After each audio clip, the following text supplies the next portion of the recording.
त्रिजटा लंका में धर्म की ज्योति। जब भी रामायण की बात होती है तब अधिकतर लोग श्री राम, सीता, लक्ष्मण, रावण, हनुमान और विभीषण का स्मरण करते हैं।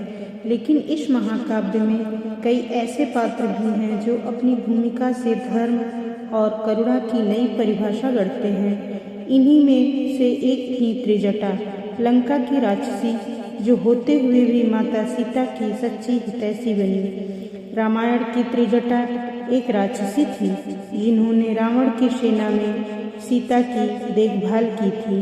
त्रिजटा ने सीता जी के दुख को बांटा और उन्हें सांत्वना दी थी। त्रिजटा को भविष्यवाणी करने की क्षमता थी।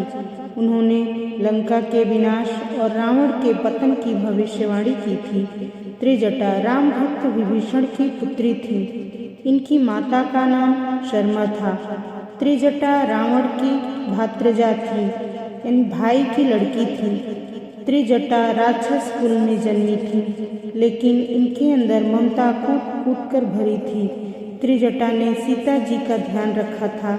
जब रावण ने उनका हरण करके अशोक वाटिका में ले आया था, त्रिजटा ने सीता जी को राम जी के लंका में आगमन से लेकर युद्ध तक की सारी जानकारी दी थी।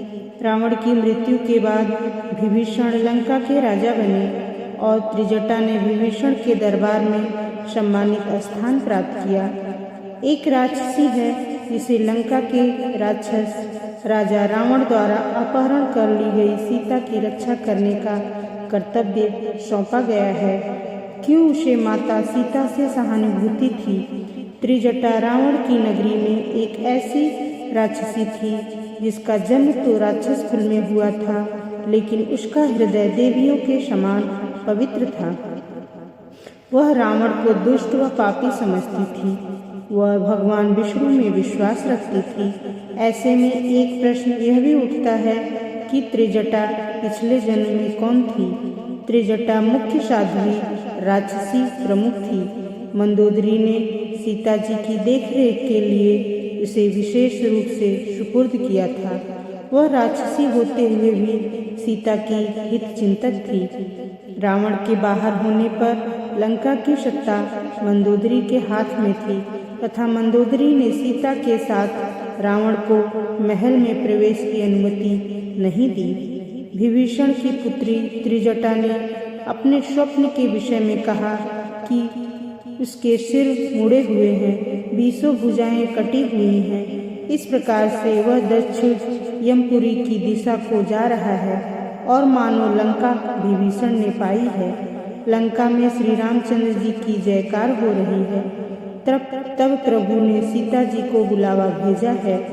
पुकार कर कहती हूँ कि यह स्वप्न 4 दिनों में सत्य होकर रहेगा। उसके वचन सुनकर वे सब राक्षसियाँ डर गईं और जानकी जी के चरणों पर गिर पड़ी। इस स्वप्न की बात से एक ओर जहाँ त्रिजटा का भविष्य दर्शनी होना सिद्ध होता है, वहीं दूसरी ओर उसका व्यवहार निपुणता और विवेकनी होना भी उद्घाटित होता है।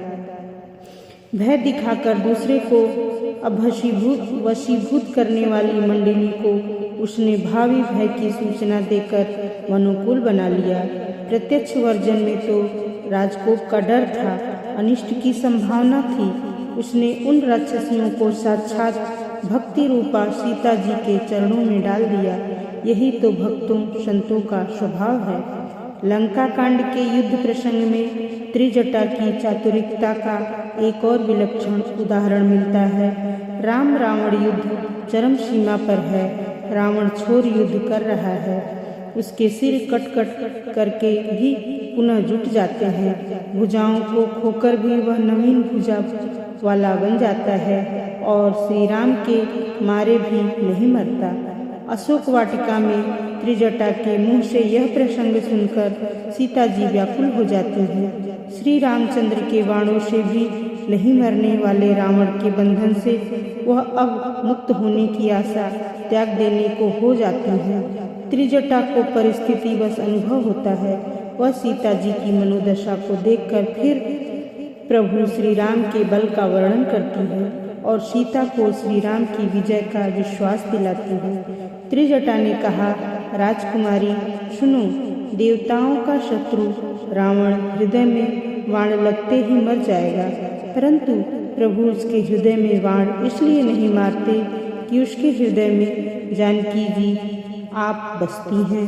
श्री राम जी यही सोचकर रह जाते हैं कि इसके हृदय में जानकी का निवास है और जानकी के हृदय में मेरा निवास है और मेरे हृदय में अनेकों भवन हैं। अतः रावण के हृदय में बाण लगते ही सब भुवनों का नाश हो जाएगा। यह वचन सुनकर सीता जी के मन में अत्यंत हर्ष और विषाद हुआ। यह देखकर त्रिजटा ने फिर कहा, सुंदरी, महान संदेह का त्याग कर दो। अब सुनो, शत्रु इस प्रकार मरेगा, सिरों के बार बार कट जाने से जब वह व्याकुल हो जाएगा और उसके हृदय से तुम्हारा ध्यान छूट जाएगा और उसकी मृत्यु होगी। रावण हर क्षण जानकी जी को प्राप्त करने के बारे में, उन्हें अपना बनाने के बारे में ही सोचता रहता, अतः हृदय से जानकी जी का ही विचार करता रहता। संतों ने सीता माँ को साक्षात भक्ति ही बताया है। रावण भक्ति को जबरन अपने बल से प्राप्त करना चाहता है, परंतु क्या इस भक्ति इस तरह प्राप्त होती है? भक्ति तो संतों के संग से, प्रभु लीला चिंतन एवं जानकी जी की कृपा दृष्टि से ही प्राप्त हो सकती है। जानकी माता ने तो कभी रावण की ओर दृष्टि तक नहीं डाली। रावण को पता था कि प्रभु से वैर करने पर उन्हें हाथों मृत्यु होगी तो मोक्ष प्राप्त हो जाएगा, परंतु प्रभु चरणों की भक्ति नहीं प्राप्त होगी। जानकी माता ने पुत्र कहकर हनुमान जी से और माता कहकर त्रिजटा से अपना संबंध जोड़ लिया। किशोरी जी की कृपा हो गई, तब राम भक्ति सुलभ है। हनुमान जी को और त्रिजटा को सीता माँ ने अखंड भक्ति का दान दिया है। सीता जी के प्राणों की रक्षा करने में और उनकी पीड़ा कम करने में हनुमान जी और त्रिजटा का मुख्य सहयोग रहा है। लगभग 2 वर्ष तक सीता जी लंका में रही और त्रिजटा अत्यंत भाग्यशाली रही कि राक्षसी होने पर भी उन्हें साक्षात भक्ति श्री सीता जी का प्रत्येक क्षण संग मिला, सेवा मिली और प्रेम मिला।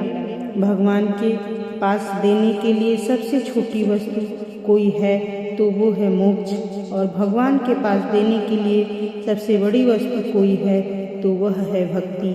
भगवान संसार की बड़ी से बड़ी वस्तु और भोग प्रदान कर अपना पीछा छुड़ा लेते हैं, परंतु अपने चरणों की अविचल भक्ति नहीं देते। नारी भक्तों का चरित्र हमेशा ही सर्वश्रेष्ठ रहा है। लंका में सर्वश्रेष्ठ भक्त त्रिजटा है। इस प्रकार त्रिजटा चरित्र, भक्ति, विवेक और व्यवहार कुशलता का एक मणिकांचन योग है।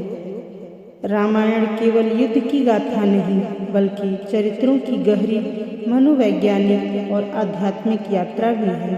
त्रिजटा की भूमिका इस महाकाव्य में विशेष स्थान रखती है, क्योंकि वे बताती हैं कि धर्म और सत्य का समर्थन करने के लिए जन्म या कुल का कोई बंधन नहीं होता। आज जब हम त्रिजटा की कथा को सुनते हैं तो यह हमें सिखाती है कि हमें अपने कर्तव्यों का पालन पूरी निष्ठा और प्रेम से करना चाहिए, चाहे परिस्थितियाँ कैसी भी हों।